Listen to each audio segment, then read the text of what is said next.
Let us draw inspiration from young Singaporeans like Levin, move forward with confidence, and build our shared future together. Sir, I beg to move.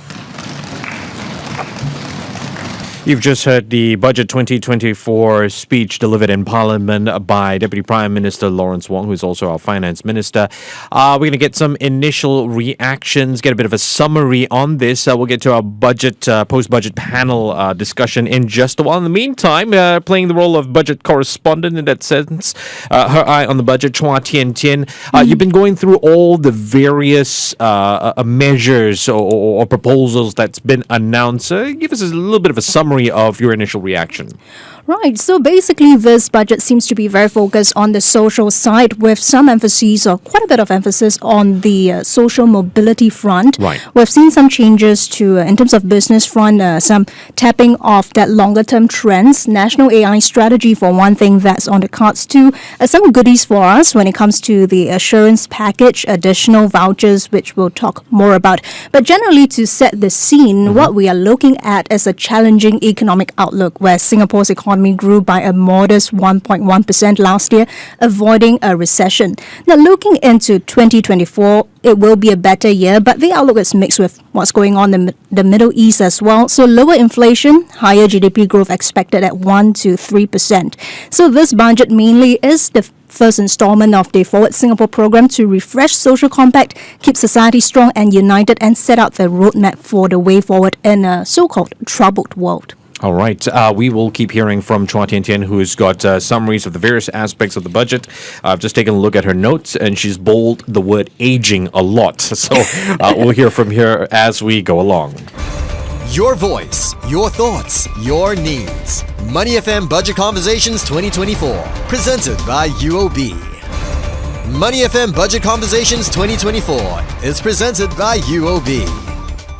Money FM 89.3. Thank you for joining us for our special post-budget conversation. Our guest in the studio is Alvin Liew, Senior Economist at UOB. Alvin, welcome. Thanks. Of course, joining him is Terence Ho, Associate Professor in Practice, Kuan School of Public Policy, National University of Singapore. Professor Terence, welcome. Thanks for having me. And a good old friend of ours, Eugene Tan, Associate Professor of Law, Singapore Management University. Professor Eugene, welcome. Always a delight. All right, gentlemen, I suppose we started off talking a little bit about what to expect. The budget's been delivered by our Deputy Prime Minister Lawrence Wong. I'd like to get your initial reactions, really just touching the surface for now. Alvin, can I start with you? Okay. Well, I think this is really quite comprehensive. It covers everything from taking care of the short-term needs, households, for companies, to the longer-term needs of competitiveness. We've seen them on the fronts of, on the longer end, especially for me, right?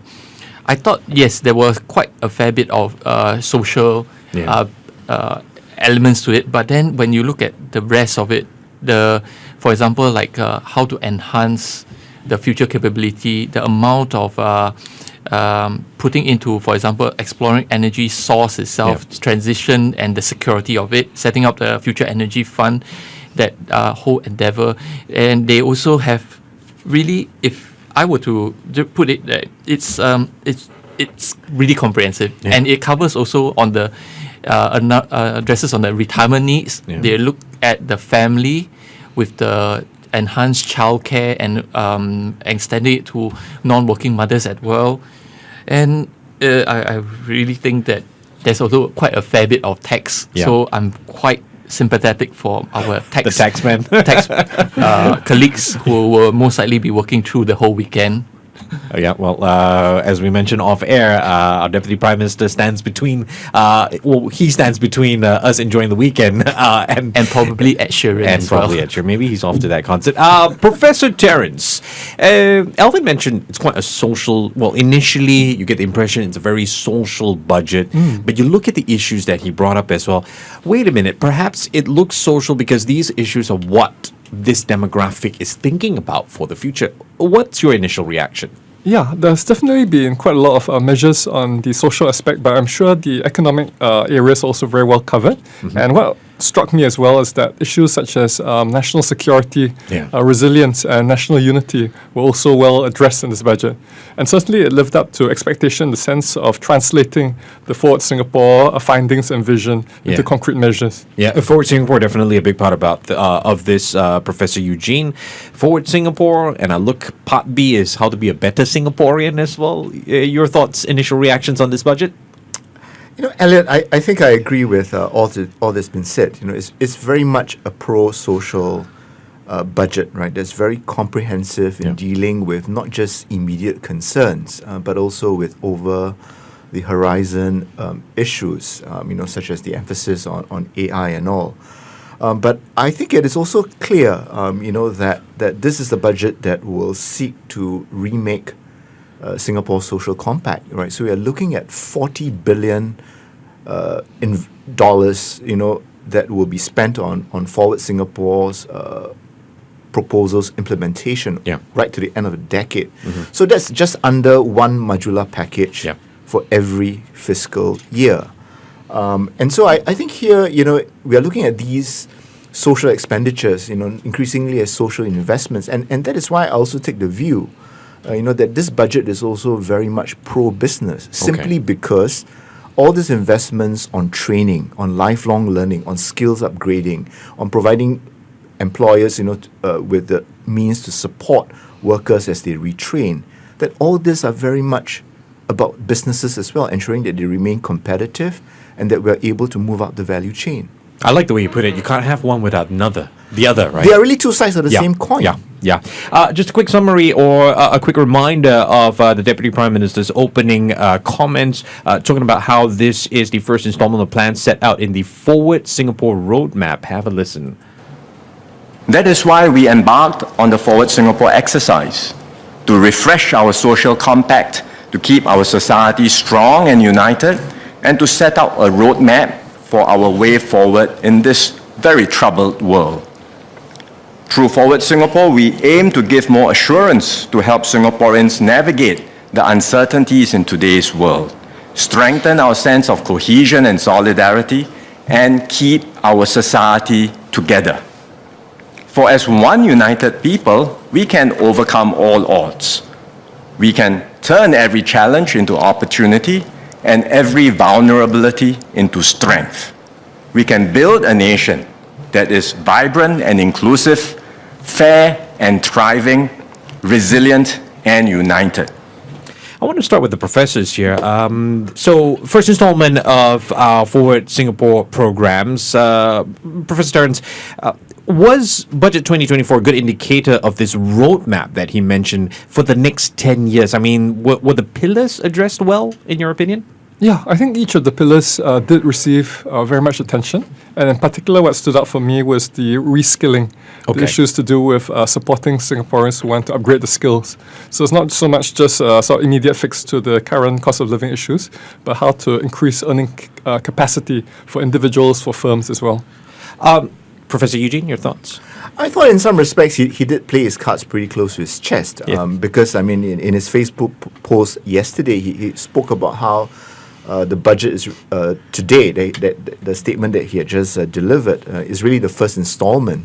And given its fairly comprehensive nature, maybe I'm missing it, but I wonder what the other installments, would be like. And given that we are going to put about 40 billion Singapore dollars, right to the end of the decade, I think it does signal that there is that intent to remake the social compact.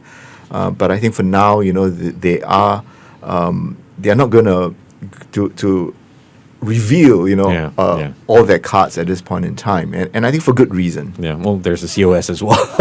Alvin, you always, as an economist, you also take a very macro view of things. Today, we're still in the Chinese New Year season. Today is supposed to be everybody's birthday. Are we feeling like we got a birthday present? Well, if you're above 40, as you said, right, it seems like, yes, it came a bit earlier. Yeah. True. A lot of the measures, especially for those who are above 40, right, was I would admit that they were bigger than what I was expecting. It's an odd one, right? You talked about above 40, and the first thing that comes to mind, millennial. Hey, wait a minute. It seems to be geared towards older millennial generation. Good reason for that? Well, I think if I look at it in a segmented way, right? Well, you may not qualify as a young senior. Now you're now a post-millennial or millennial. That's one for the professors there. Yeah, but by and large, I think they also address a issue that you and I talked offline before about when people get much older in the workforce, right? But they are not yet able to retire, right? Right. And how do you do that kind of job transformation, and whether the acceptability and the venues, and this is probably one of the things that you're looking at to address that, trying to address that issue. Right. I think certainly, right, the skills future has been useful, but this kind of the enhancement that you see in this announcement itself puts it on the track where you can see that there is maybe a more purposeful pivot in terms of your change in career. Purposeful pivot in change in career. I'm going to take that issue and split it into two. First up, Professor Terence, do you think this budget does help in that social aspect, in that older millennial aspect, to go out there and upskill yourself? I feel that they are already doing that. Maybe this is a further enhancement. Maybe you can upskill even more. Yeah, so I totally agree with what Alvin mentioned. I think it's really the emphasis on something substantive. So the money and the funds are there, but it's still up to the individual to take the opportunity, take the resources, and take that decisive action to retrain and reskill. Now, mind you, Professor Eugene, this initiative, this Forward Singapore Initiative roadmap was started by the fourth generation leadership. Now, I'm sure, being slightly post-millennial, you've been observing a lot of complaints about the sandwich generation. Is this something that's finally been boiling over, and DPM comes out to sort of address the needs of the sandwich generation?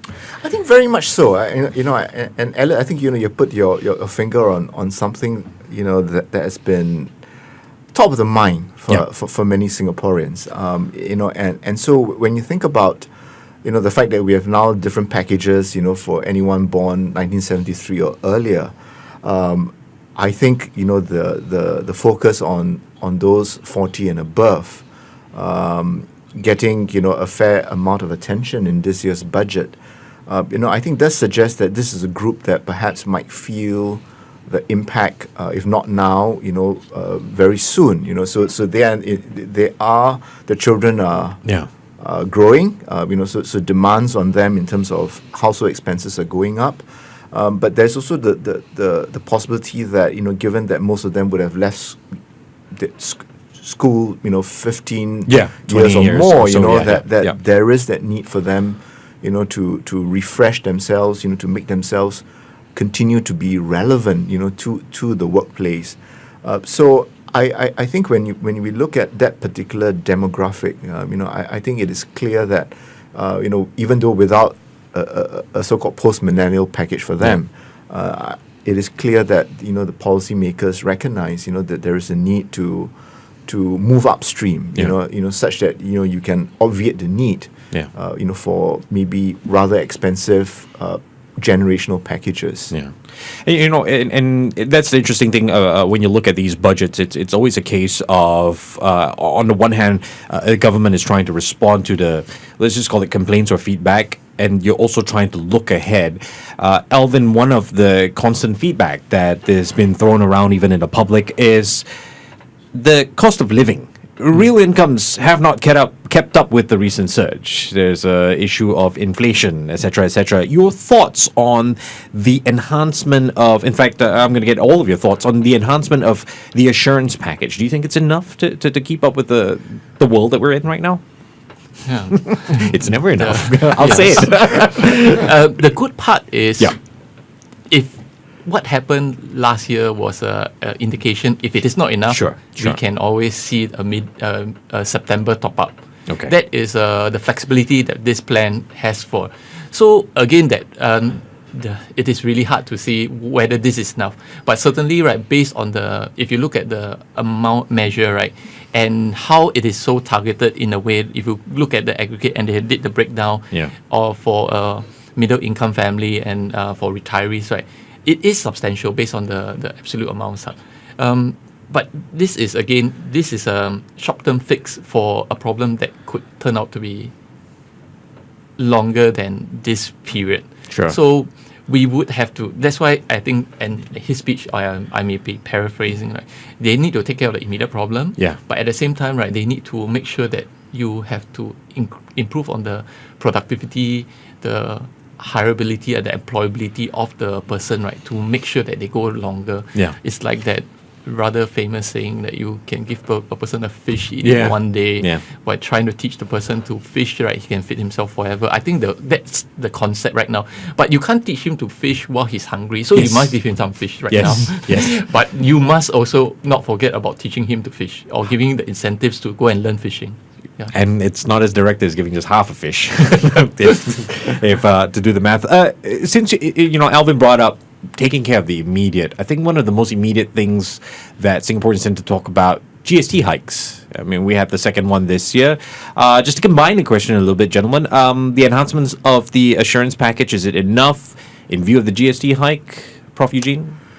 I see it, the enhanced assurance package really still as a sort of a band-aid. Okay. And as what is running in the cinemas now, right? Money Not Enough, number 3. I'm not sure that in the end it will assuage or completely remove people's concerns, about whether they can cope. Because I think there is, once, you have this perception, that Singapore is very expensive to live in. Yes. Then I think the question of whether these sort of transfers will actually completely quench the concerns. I'm actually not sure. I think what perhaps was lacking in the budget was really, or maybe it might come out in the Committee of Supply debates. But what are we doing about costs? Right, Okay. Because this cost pressures will always be there, whether it's rentals, or commercial space rentals, and all these costs eventually gets passed on. So the question is,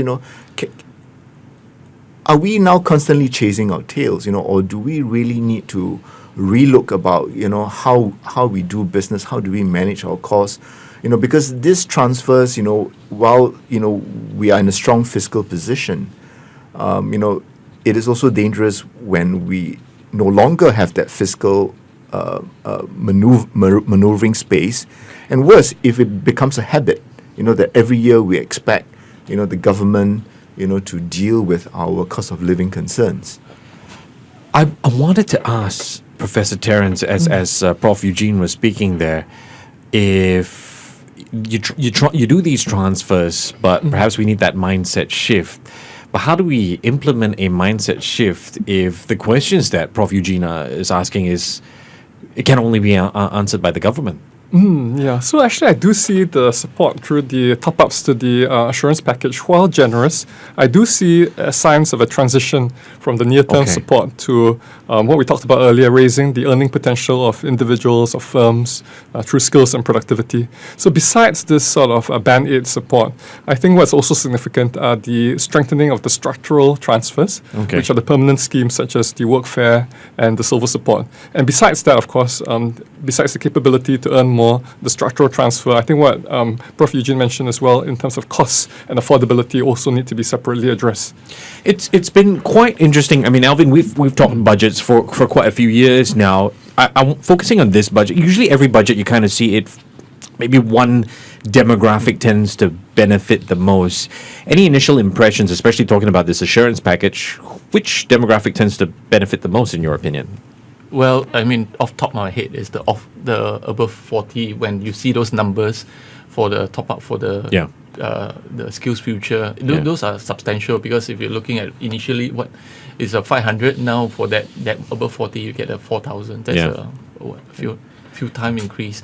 But I think there's also the bigger picture, like what my panel and fellow panelists here have put. I think this is about something slightly more long term. Right. Yeah, you're looking at trying to get them more employable in the longer term. Okay. Increase productivity along the way, helping companies. There's no. I do hear the the part on the questions on the cost itself. Yeah. But it's a bit like I was saying that it's trying to is it possible that we can fight off that cost battle, that we try to seek a low cost, switch to become a low cost? If that battle is already lost, right, we may have to look at elsewhere. Because I think from what I hear, right, it seems that the high cost, Singapore will always, or would, when we move forward, right, we will be a high cost production, manufacturing, services set up in this part of the world. And you lose things as well when you make everything, forgive my lack of better choice of words, when everything becomes a little bit cheaper, you lose certain status, certain attractiveness. I wouldn't want to put us in a category of like a handbag brand. Yeah. Okay. If this is there is a route that there's a path that inevitably we are going on. Therefore, right, what I would have to see, right, is that the transfers, right, would be a part of the landscape, especially to help the lower income group. Yeah. But on the longer end, right, we will not be able to. We have to pursue this level of growth, right, at what I would call very high quality growth, high value added growth, which will be at the cost against the backdrop of a high cost kind of production. And that is a tough one as well. And I want to throw in some thoughts that Alvin had a little bit early on, Prof. Terence. Talking about hoping to see more initiatives for families, more initiatives for women to deal with the declining birth rate. I know Alvin pointed out that at first glance you see the above 40 tends to benefit. Right. But talking about children, you're going to want to have kids a little bit earlier on. Lunar New Year message, Prime Minister Lee Hsien Loong urging young couples to have more babies in the year of the dragon. We've got a declining birth rate. We know we're in an aging population. That can go some way in helping the economy if we fix that. Your thoughts, should there have been more support in this area? Is there enough? I mean, there was a brief comment about couples could qualify to, and I'm paraphrasing it, couples qualifying to rent from HDB for a year before their BTO happens. So less conflict with in-laws. Yeah. What are your thoughts? Could more have been done? I think that the budget did try to be inclusive, addressing every sort of demographic from the seniors to the families with young children. But of course, not everything can be contained within one budget. Yeah. So that's why I always think that we should look at the budget in terms of how it builds on everything that's been done before. So indeed, much has been done on childcare affordability, on housing. Yeah. And we saw a few further measures in this budget in terms of the childcare affordability, as well as maybe even a new measure in the sense of the voucher for renting interim housing. And the other thing I wanted to reflect on was that actually support for any demographic does really help others as well. So, for example, anything that reduces costs for seniors could help the families that support the seniors as well, and maybe free up funds for other areas, for children, for other things. You mentioned earlier on you feel that national message even more in this particular budget. You can't help but think yesterday was Total Defense Day. Now, before book out timing, some of the NS boys are celebrating $200 in cash credits to recognize contributions. What's the messaging in your opinion here? Yeah, so I think it goes back to the theme, which is really about building the shared future together. Sure. So I think we can't escape from talking about the national unity, the issues to do with resilience, defense, and so on. Yeah. So I'm not sure whether it's related to National Defense Day, Total Defense Day, but I do think that these messages have to be part of the overall picture if we're talking about shaping a shared future together. Prof. Eugene, that's definitely one way to get the attention of young Singaporeans in the shared future that the DPM is trying to build. Simple NS messages like this? Oh, I think definitely, right? I mean, the budget is not just about, dealing with immediate and future concerns, right? But it's also very much about whether we remain united. Right. And I think, in a way, riding on Total Defense 40th anniversary yesterday, and amid the very volatile geopolitical situation, I think this is, as Terence pointed out earlier, this is one of those rare occasions where, defense gets several paragraphs, to itself in the budget statement. And I think it's again trying to play on something that the government is known for, right? Whether we're talking about keeping the internal security safe, law and order, but it's also about, ensuring that our sovereignty, our identity, will remain secure, in an uncertain time. Definitely the underlining message of the entire budget, and we kind of heard that in the summary as well. We danced around the issue of property a little bit, Alvin. Let's get into it. The PPHS eligible families renting out an HDB flat in open market, I think it's for a year. Your thoughts on how pivotal this will be for young couples? You wanted to see more help for young families for the declining birth rate? I think everything, whatever measures, if you targeted it towards trying to help people start a family earlier, which is optimal, should go some way. And every bit helps. Every bit helps. Yeah. If of course, this is, you could say that this is just this could be a start. It could. But they are also trying to bring forward a lot of the BTOs when people can. So, how do I put it? I think honestly, like every bit helps. Yeah. Could there more have been done? Of course. Of course. There won't be. But the fact is that I would always hope that this is not a fight you give up. Yeah. You will always look at it and try to address it. Yeah. It's not worth the while to just focus on. I think the economic growth is important. Of course. But I think there would be other very longer term issues on demographics, right, that we cannot give up on. You talked a little bit about tax early on, tax changes with regard to ABSD concession to Singaporeans aged 55 and above, raising of annual value bans for owner-occupied residential property tax. How does this have an impact on Singapore's property market? What should we read into this here? Okay, if first off for the widening of the property, the annual value bans, right? Yeah. Essentially, I still see it as what it was explained, right? It's still that wealth tax in nature, but it's to address a problem that came up via the rapid increase of rents over that period. Yeah. Versus when this was out, right? The rental market was fairly stable. Because there is that speculation that should sort of taper off a little bit later on this year. But when the supplies comes. But for now, I think you see that the rentals are still, they have come off from the peak, I believe. But I think they are still quite high. But this does address some issue, but it's still, as a progressive tax itself, as a wealth tax itself, I think it still addresses that quite. It doesn't change it to become a very retrogressive kind of tax itself. But the other measures, I believe they were also addressed, right? In part also talking about, I think towards a very small extent, I think it's the retirees, right? Yes. Yes, and that's what I want to bring up. CPF members who wish to save more for retirement, they'll be able to do so with a higher retirement sum ceiling from next year. That's 2025. So it's the enhanced retirement sum. That's the maximum amount members can put into their CPF retirement account to accrue interest and receive payouts. That's going to be pegged 4 times the basic retirement sum from the 1st of January. So this is up from 3 times currently. A bit of a shake-up here. So here's the question, Professor Eugene.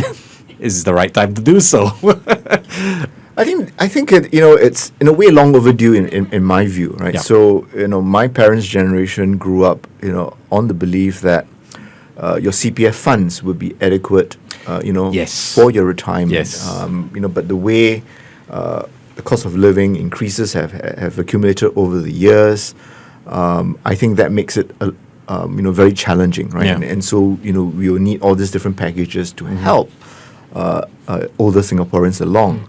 And I see that, this effort to revamp, the CPF system in incremental ways, I think does signal that there is a need to deal with to ensure that younger cohorts of Singaporeans, will have that retirement adequacy. Yeah. Right. So I think it's important. I think as a young senior, I do welcome the efforts to provide for those of us at above 50, with more funds, for our retirement. And I think that's something that in my view, it's long overdue. Whether, through lower employers' contributions to those above 55, whether we are sending the wrong signal about Singaporeans in that particular age group. So it is important, right? Yeah. And I think, even as we see change in the CPF scheme, if I could track back to Alvin's earlier point, and your question about help for younger families, I think this will be in many ways a mainstay of Singapore budgets. Given the aging population, given the declining birth rates, it will have to be a core component. But it is also because, if we want to have immigration, right, any government in power will have to show, right, that it is doing more than its fair share, to try to bump up, the birth rates, right? Because you can't open the door and, and at the same time not be seen to be doing enough to raise the indigenous birth rate. So I think, in a sense, it's been good for young families, over the last few years, and I think it will continue to be good. But in the end, we must remember it's not just money alone, that makes people decide that they want to have more kids. So it's really a whole gamut of considerations. It's opportunity, for lack of a better choice of words.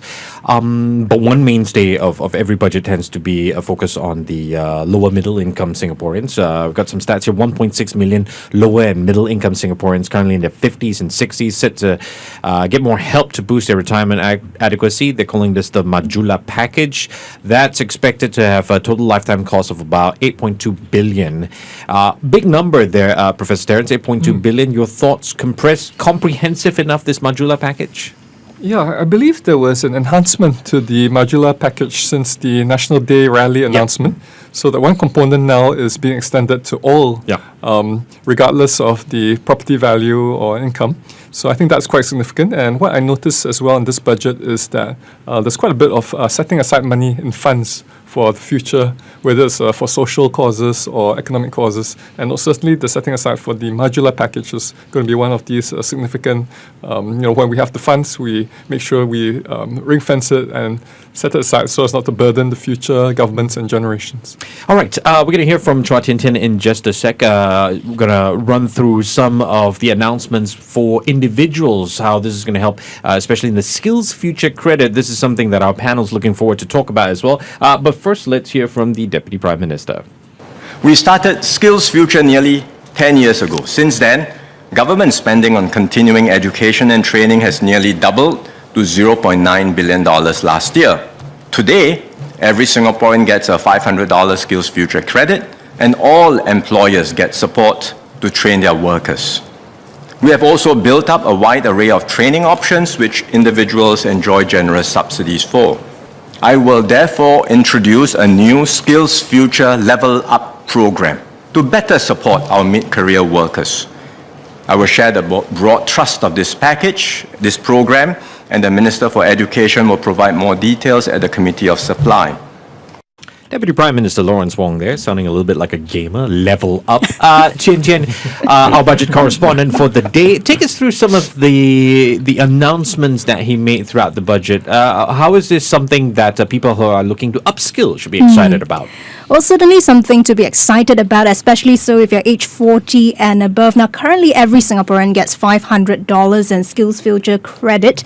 And now all Singaporeans aged 40 and above get a top-up in Skills Future credit of $4,000, which is 8 times of that 500. But of course, in terms of training programs, you can't go for things like wine tasting and etc. It has to be more focused, selected like training proper programs. Studying. Yes, a better employability outcome. Now, There will also be subsidies to all Singaporeans aged 40 and above to pursue another full-time diploma at polytechnics, ITE, arts institution from academic year 2025 onwards, and that will be subsidized. So monthly training allowance also given to Singaporeans 40 and above who enroll in selected full-time courses, which is equivalent to about 50% of one's average income over the latest 12-month period, capped at $3,000 a month, of course. But what really stood out to me this time round is that we understood the unpredictable environment that we are in, the challenging environment. Of course, there will be support for the involuntarily unemployed. Temporary financial support, of course, but DPM Wong, he did caveat this and said the government really needs to, in terms of the design, do this very carefully, in balancing the quantum of support and the conditions that come with it to avoid that pitfalls we saw with other countries. All right, thanks very much. Chua Tian is our budget correspondent for this post-budget panel, and she's keeping an eye on all the details and will help us summarize them as we go along. Gentlemen, let's get back to this discussion. A lot of emphasis on jobs and upskilling, especially for mid-career workers. We've identified 40 and above.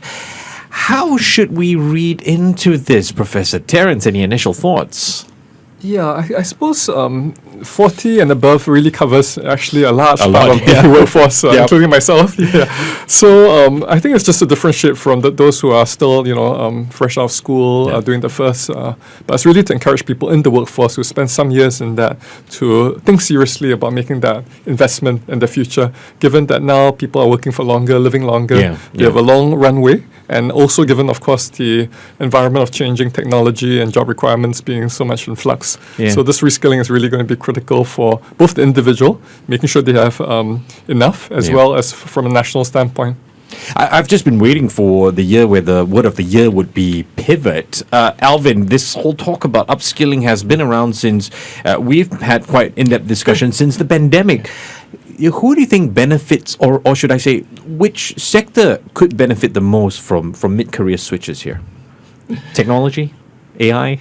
Well, I think there was a part in the budget speech itself where he says that when you are, I think, again I paraphrase, something that you are a dynamic economy, right? Not everything will go up at the same time. Some sunset industry, some were really set earlier than others, I guess. And I think what this means is that those, especially when you're in a PMET, in an industry that could be considered hollowing out, this would be an opportunity, or rather, could I put it a second chance for you to try something else, and with the support and with that financial.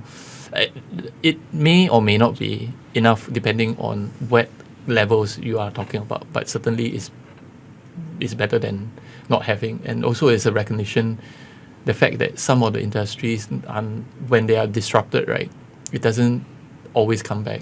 Or some of them. I mean, our famous examples is, of course, our hard disk drives, right? When from the top itself, it is now non-existent here. It's a cruel reality, and it could actually happen to a lot of industries here, especially when we keep chasing the value on the value curve itself.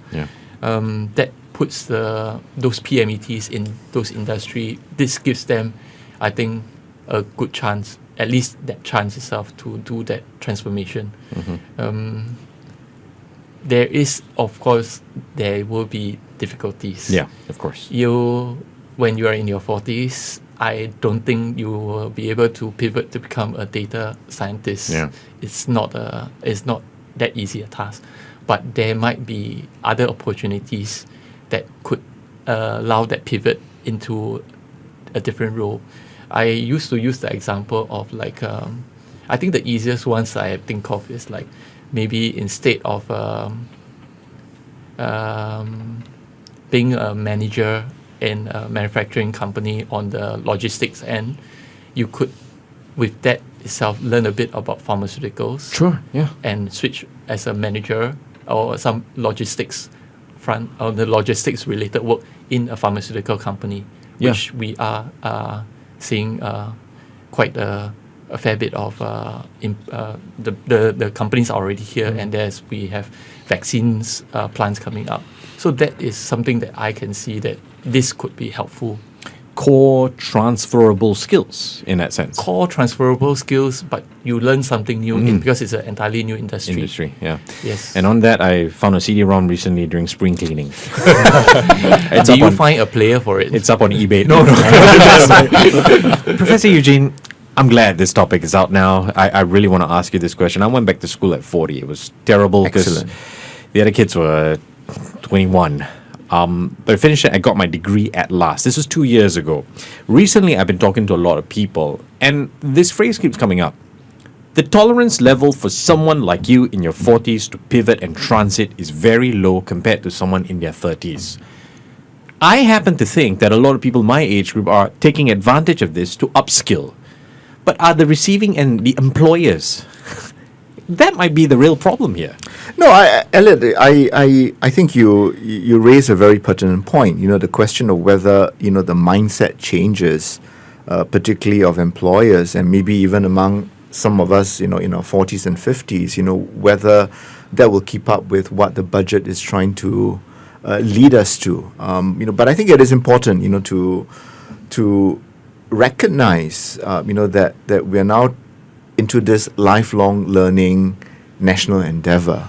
And even as there's a lot of impetus given to, you know, the worker, the Singaporean, I think, you know, that there needs to be the effort, you know, to get employers, you know, to recognize, you know, that their employees, you know, will have to retrain. And what a better time than to take advantage of what the state is paying for, you know, for a good part of the retraining, right? Because retraining, you know, the assumption is that, well, if we give time for this person to go, who's going to work till 8 p.m. Right, and also after he gets his qualification, he's going to jump ship. Yes, right. You know, but I think we need to change that mindset, right? Because it reflects a very defeatist attitude. You know, we are not confident that we can keep this person who's undergoing retraining. So our role is not to let him go for retraining.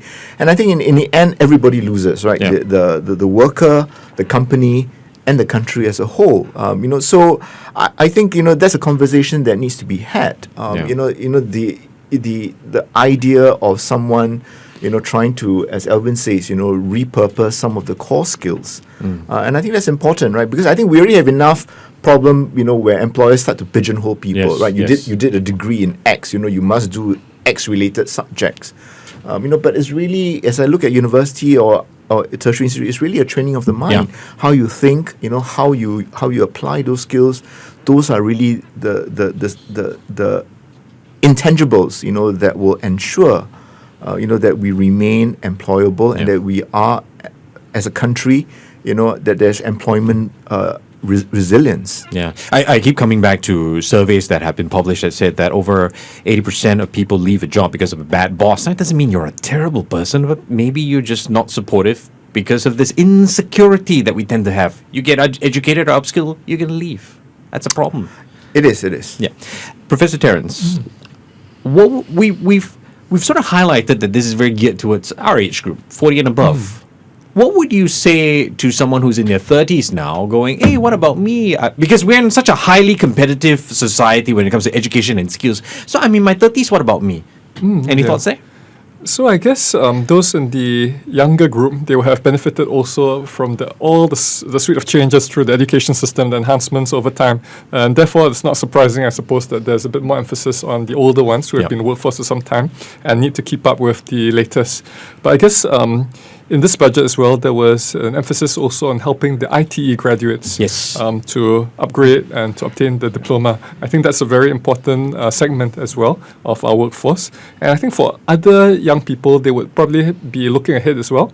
And even though the measures, they may not benefit immediately, it's about the whole sort of mindset and how they need to prepare themselves for future changes, both in terms of their core skills, or what we call it core transferable skills, as well as maybe some of the future-ready skills in digitalization or even the care sector, which I think will be a great growth opportunity as well. You called it in our pre-budget discussion, the being able to have a subsidy if I wanted to take a diploma again. So we tend to get subsidies in your teens, government subsidy to take a diploma, and if let's say right now I want to take another diploma, I won't get that sort of subsidy, but because of this, I'm likely to get it. What message does it send? Like, so if I have 2 diplomas, that makes me more skillful? I think the diploma was chosen because it's something that is quite targeted. So even people who hold degrees in a different area, they can probably make a career switch or they can enhance the skills in a very targeted way by taking a diploma. So I think that's why there's particular focus on that. And besides the subsidy, of course, the rest of the out-of-pocket can also be defrayed by that skills future credit. And of course, when you talk about diplomas, I think at polytechnics it's really more about application, right? Which is in a way quite different from what most of our universities in terms of their degree programs. Is really more theoretical in that sense. Although universities are also evolving. So I think it's really trying to get Singaporeans in a way to use more of their hands, and I don't mean by that manual stuff, but the idea of that is we need to have that combination of hand, heart, and mind, to break new frontiers. Polytechnics tend to have this problem-based learning that in one form or another, so that does encourage, to your point much earlier on, that ability to think. The education is about how you think as opposed to specifically what you're educated in. Yes, and also about solving problems. Right? Real world problems. Yeah. How do you apply your learning, and how do you try to repurpose that learning to emerging areas. Yeah. All right. We're going to get into news in just a while, but Alvin, I want to get your thoughts on this. Retrenchment obviously is a big issue. 2023 retrenchment spiking. Now we've got this temporary financial support scheme for those involuntarily unemployed. What are your thoughts on this? How significant is this in terms of I don't know, could I phrase it as reducing wage gaps in some sense? The involuntary unemployed scheme. I'm just looking at my notes. Is the details have not been announced, right? And they are still looking at how to come up with it.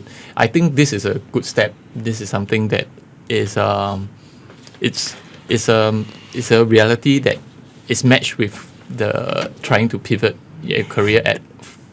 Does it take away the stigma that, because I know some people who would rather say they know, so these are friends, I must qualify, but they know that, maybe things are not looking good at work, I would rather find a job instead of getting retrenched. With a scheme like this, of course, details yet to be announced, does it take away that stigma? Tricky question. Yeah. Initial thoughts, initial feelings about this? Initial feeling, or rather, I think this is something that is probably going to be more relevant, right, as we move forward. Yeah. Because I think if you saw the numbers in terms of retrenchment numbers, they are picking up. Yeah.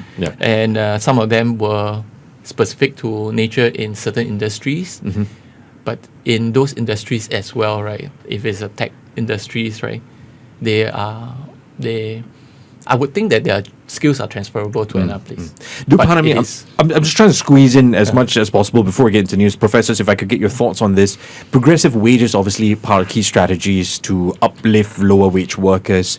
I guess these are broad thoughts. Professor Terence, if I could get you first. Your thoughts on whether the current strategies are working or not. Yeah, I do think that the progressive wage model is really a key plank of the overall strategy. So beyond making the transfers we talked about, the structural transfers like workfare and silver support, this is something that directly addresses wages, and not just in terms of pay, but also the skills and productivity that come along with it. But of course, progressive wages are work in progress, and they must be continually sort of updated. And what's so significant also is that the government is providing support for the firms as well in this transitional period. Otherwise, the labour costs would further push up the business costs as well. So I think part of all these efforts are paying off in the sense if you look at the Gini coefficient, the measure of inequality coming down, but there's still a lot more work to be done. Professor Eugene, any thoughts on this? Well, it's I mean, this progressive wage model is I've always described it as, in a way, our de facto minimum wage. Okay. The idea that that if you remain in employment and you earn below the threshold level, the state will top up your income. And I think that's a good way of trying to emphasize the dignity and importance of work. But the question really is, as we try to move the progressive wage model to more sectors, will we be able to find the sufficient funds for it? And how do we, try to get employers, to pay employees, what is their due, and rather than to wait for the state to top up, these incomes. All right. I am in conversation with Alvin Liew, Senior Economist for UOB, Terence Ho, Associate Professor in Practice, Lee Kuan Yew School of Public Policy, National University of Singapore, as well as Eugene Tan, Associate Professor of Law, Singapore Management University. We're going to get into news, and then when we return, we will talk a little bit about some of the tax issues, businesses, sustainability, of course, in the mix, and get some summary thoughts. You're on Money FM 89.3. Money FM Budget Conversations 2024, presented by UOB. UOB, building the future of ASEAN. Your voice, your thoughts, your needs. Money FM Budget Conversations 2024, presented by UOB. Money FM 89.3. Thank you very much for joining us in our special post-budget conversation. Of course, we've got our budget correspondent, Chua Tian, who probably has the hardest job going through all the details. Now, you've talked about, you've set the scene for us. You've talked about generally what are the things to look forward to. A little bit about housing, CPF. You mentioned the social aspects, cost of living, upskilling. We can't not talk about budget without dealing with the business side, the taxes. Yeah, and just like what Prof. Eugene mentioned, they are two sides of the same coin as well. So when we look at businesses, let's take a look at what are the support measures for them, right? We've got 1.3 billion support to companies in the enterprise support package, 50% corporate income tax rebate capped at $40,000 for the year of assessment of 2024. Now, we also talk about anchoring quality investments. After all, we talked about a lot about upskilling workers, but really what's on the business side in terms of capturing new opportunities and attracting new investments, right? So there will be a refundable investment credit. Basically, this is a tax credit with refundable cash feature. It'll support high value and substantive economic activities, including setting up manufacturing facilities, new innovation, R&D facilities, as well as activities in support of the green transition. It'll also top up the National Productivity Fund by $2 billion. But what I do want to mention is that there are some changes, as you mentioned earlier, Elliot, as well, to the corporate income tax to take into the consideration the BEPS 2.0, the International Base Erosion and Profit Shifting Initiative, that is, particularly on the second pillar to introduce a global minimum effective tax rate of 15% for large M&E groups. So two changes here. One is to subject the overseas profits of M&Es parented in Singapore to that minimum effective tax rate of 15%. There's also a domestic top-up tax that applies to Singapore profits of the M&E groups operating right here. All right. Quite a bit of detail to dissect. And of course, my thanks to our budget correspondent, Chua Tian, for helping us out with this. Of course, our panel consists of our guest, Alvin Liew, Senior Economist at UOB, Eugene Tan, Associate Professor of Law, Singapore Management University, and earlier we had Terence Ho, Associate Professor in Practice, Lee Kuan Yew School of Public Policy, National University of Singapore. All right, gentlemen, this is the fun one. Let's talk about businesses. Tian mentioned this RIC scheme. So this is the new tax credit scheme, aims to support high value and substantive economic activities. The new refundable investment credit scheme. Alvin, you've had some time to look at this. What are your thoughts to it? And you mentioned the tax man is probably going to be looking at it right now. What stands out for you here? Okay, first, the reason why there is this, of course, the changing landscape. Yeah. And therefore, we have like the example that a lot more competitive in terms of the other economies, and they are throwing out the subsidies. I think, of course, in DPM's case, he highlighted Japan for the semiconductor, but we know that in US, that is the semiconductors, the subsidies have been it's a huge program there as well. So this is not something that we want to compete on in terms of giving subsidies, but instead we have to respond to this competition, and this is the response that it comes up with, which it's in its current state, right? I think it is in a way this is a more sustainable versus that you are giving out subsidies, right? Right. That's how I will look at it on the first cut.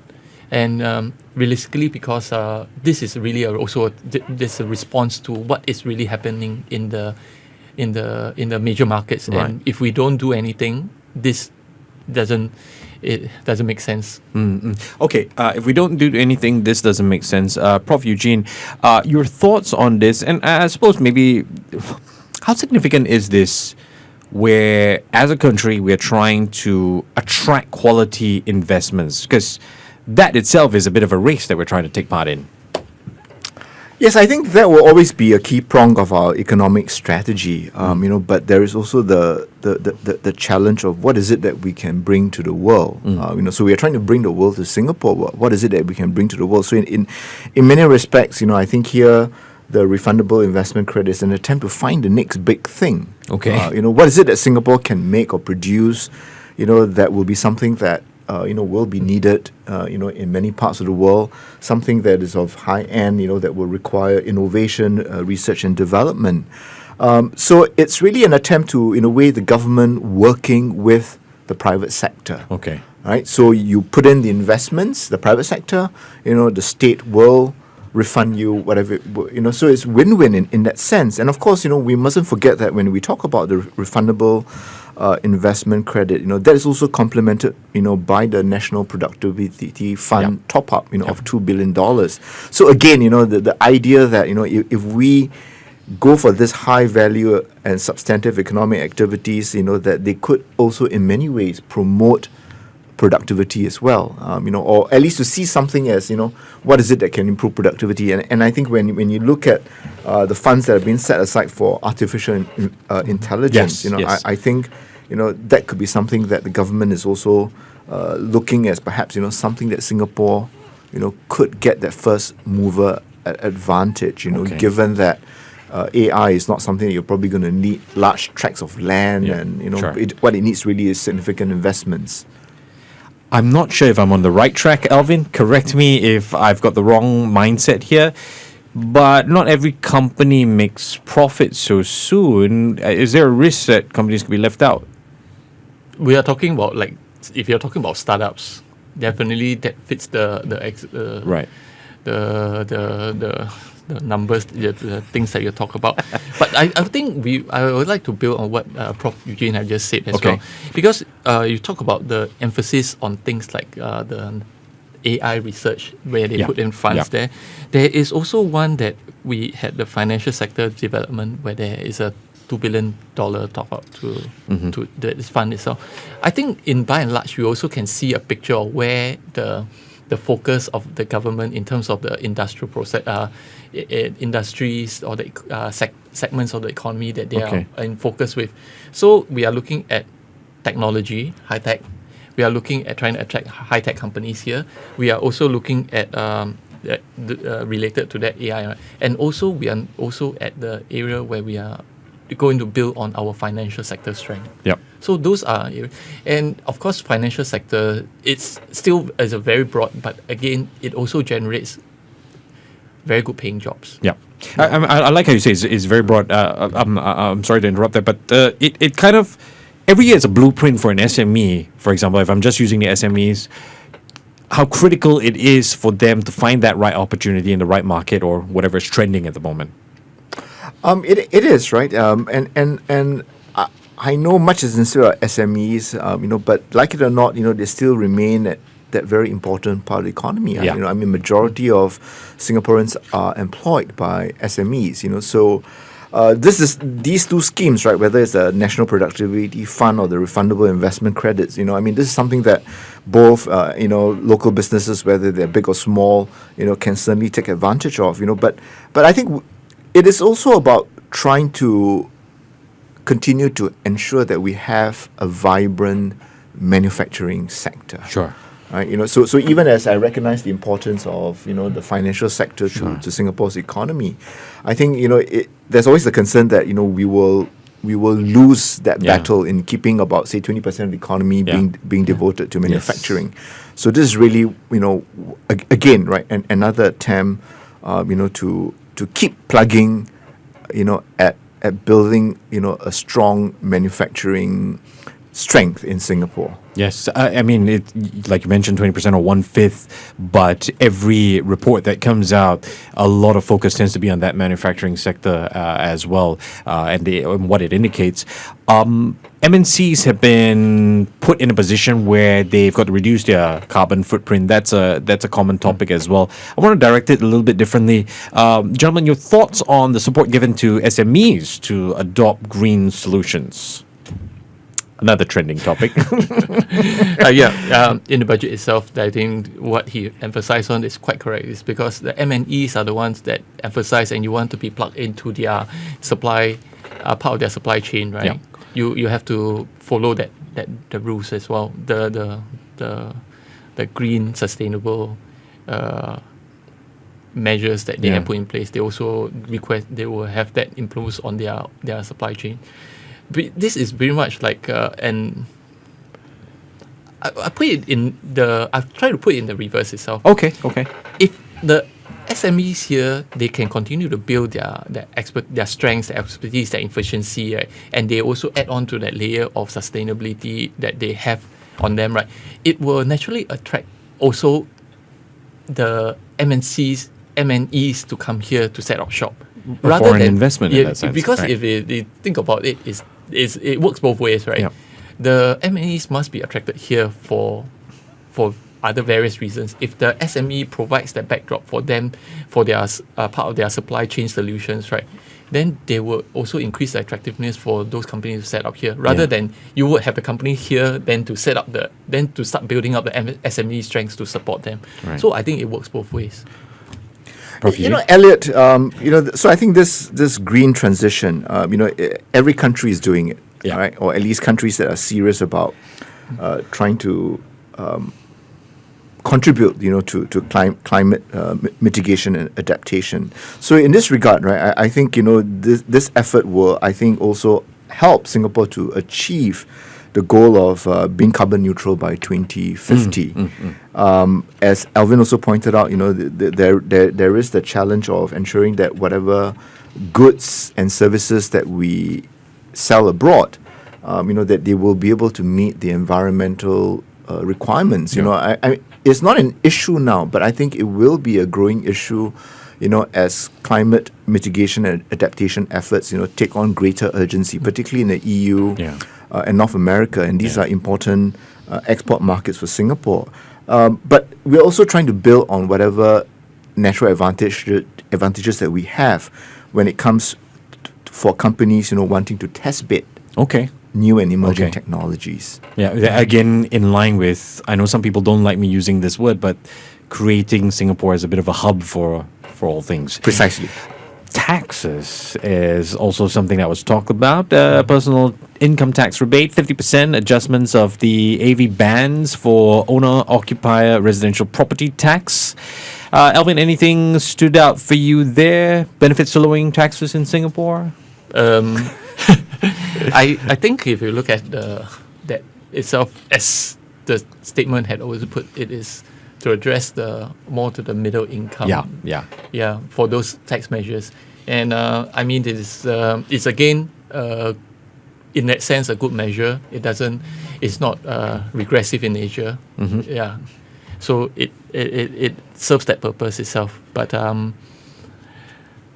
I think the bigger thing that was on the tax perhaps was what Tian had talked about, the BEPS, those things that... Your thoughts on that?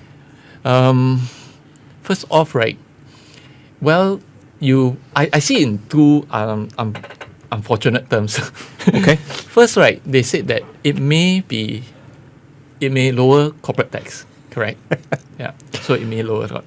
Even if it doesn't, whatever that they collect from these measures, right, they are going to put it back to the economy. So that means technically the tax revenue, corporate tax revenue, right, by these two exclusion, right, means that it will be expected to be lesser lah, in theory. contribution. Right. That's how I think of it. I may have missed out some parts, but yeah, if that's what I think, then going forward, right, because of this, that the corporate tax revenue, while if it is a good year, the corporate tax revenue will be good, as in what happened the previous year. But if this were to be implemented, let's say it's a normal year, like for like comparison, that means there will be less. But if there was more collected there from the two pillars, these two measures, it will be plowed back to the economy itself. That means it will not technically be part of the revenue. It'll be interesting to see this dissected in the coming days as well. That's something for sure Chua Tian will be handling here on the evening runway. Professor, let's talk about the internet. Singapore pumping over $1 billion into AI development. I know you mentioned that briefly. Upgrading broadband networks to 10 Gbps. Singapore's got this revamped national AI strategy. It plays into the whole idea of creating Singapore as a hub if, let's say, we don't have the total expertise. Any thoughts on this approach? Certainly, right? I think we will never have all the expertise that we need, and I think your point about, again, Singapore being a hub of hubs, becomes crucial, in that regard. Yeah. How do we attract AI talent, to come to Singapore, to work on AI projects, that could perhaps be the next big thing, in whatever form that it eventually manifests itself. So it's really that conscientious effort, and I think certainly the government looks at it as potentially being that game changer. And of course, to support all that, you need that broadband, that internet backup, that will be robust enough, to deal with everyone who wants to get on this information highway. So it is really about upgrading that digital infrastructure. So I picked out Hub of Hubs. If we can't qualify for the World Cup, maybe we can host it. Lots of, it's a brief take on initiatives to things like sports, arts, charities. I know that there has been a quiet push to, ramp up the cultural aspect of being Singaporean. Professor Eugene, you're smiling already. I'm sure you've got some thoughts on this. No, I think, sports, besides, feeding into healthier SG. By that meaning, that you will help, Singapore to meet the objectives of healthier SG.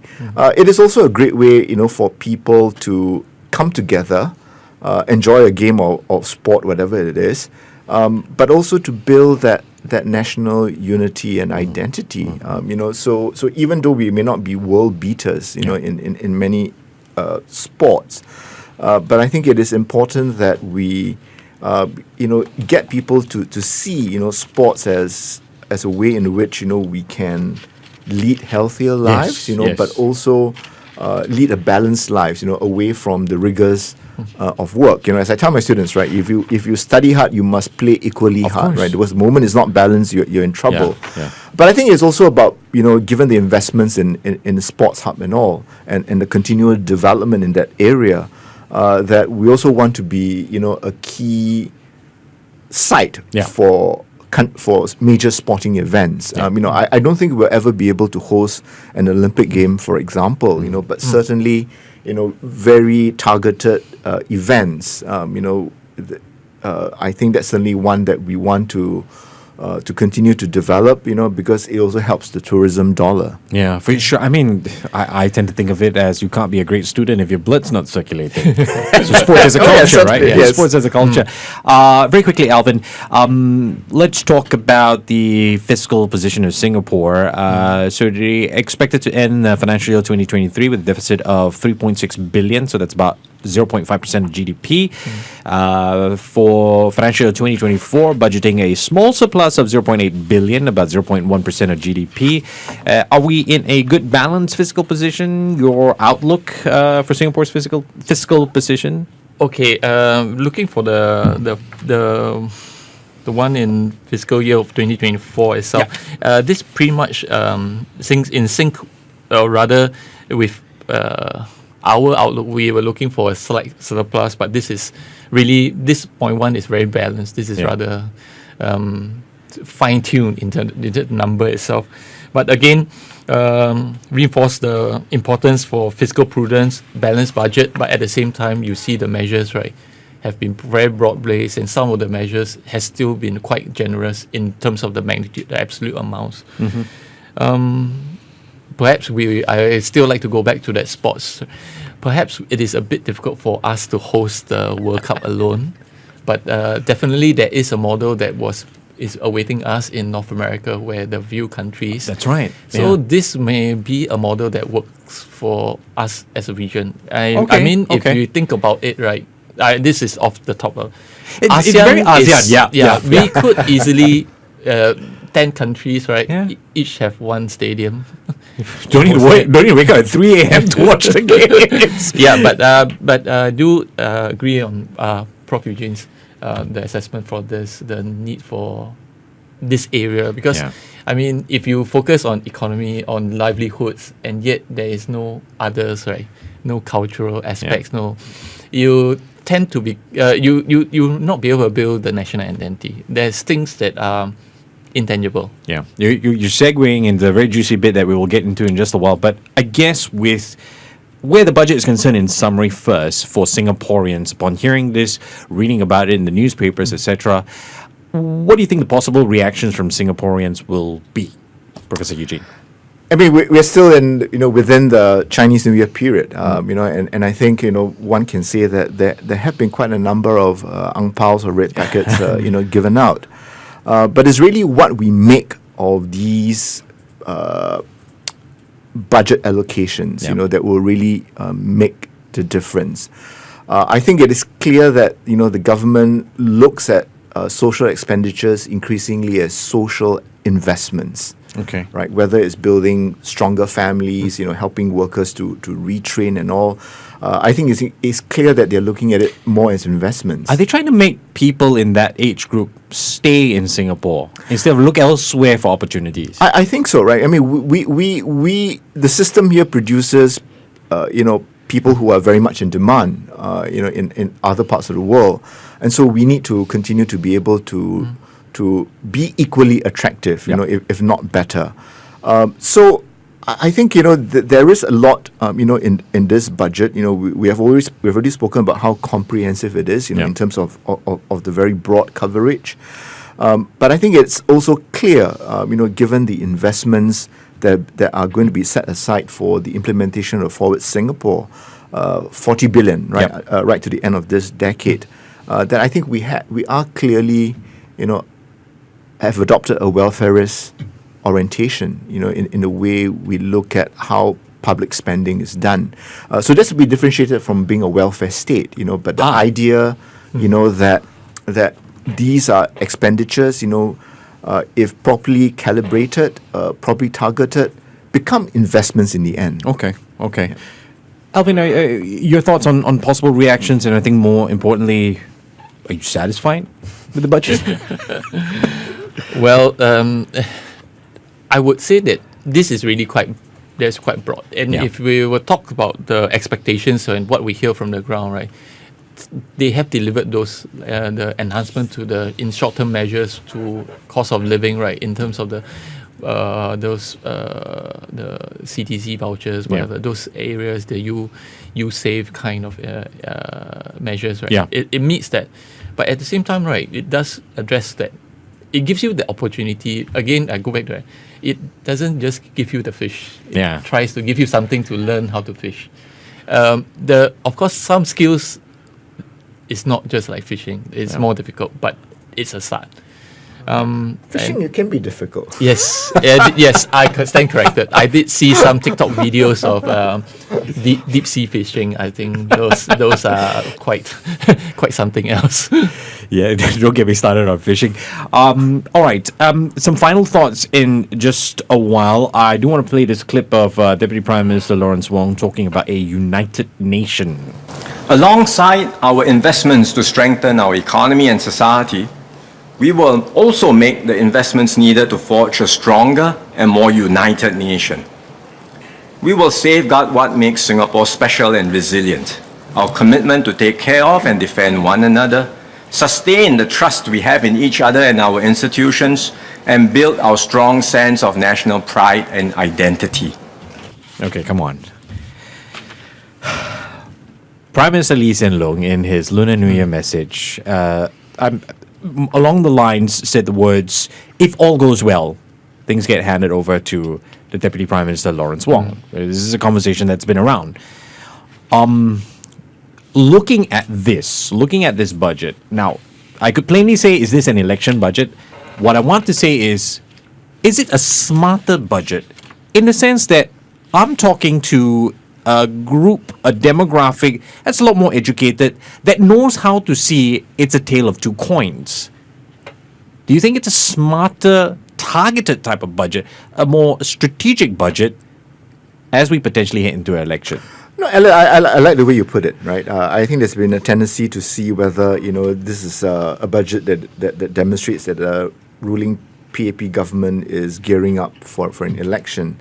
But I think you're right to say that, maybe we should ask ourselves whether, this is a smart enough budget, to deal with current concerns as well as those, over the horizon, right? But it is a rallying cry, If you look at if we listen to that clip that you played earlier, it's really a rallying cry, that this is a government that is able to flex its fiscal muscles, yes, right? But it is not doing it in a way that seeks to engage in pork barrel politics, But it's also about that all this is really trying to continue to grow that promise, of what Singapore is and what it means to be a Singaporean. Growing that promise is a wide spectrum. I feel there's a little bit of a priority within that spectrum of growing a promise, and I'm going to poke fire a little bit, Professor. Sure. Last election, let's face it, the Sengkang district is represented by a lot of older millennials, the people who potentially benefit in this budget. Is Deputy Prime Minister speaking to them?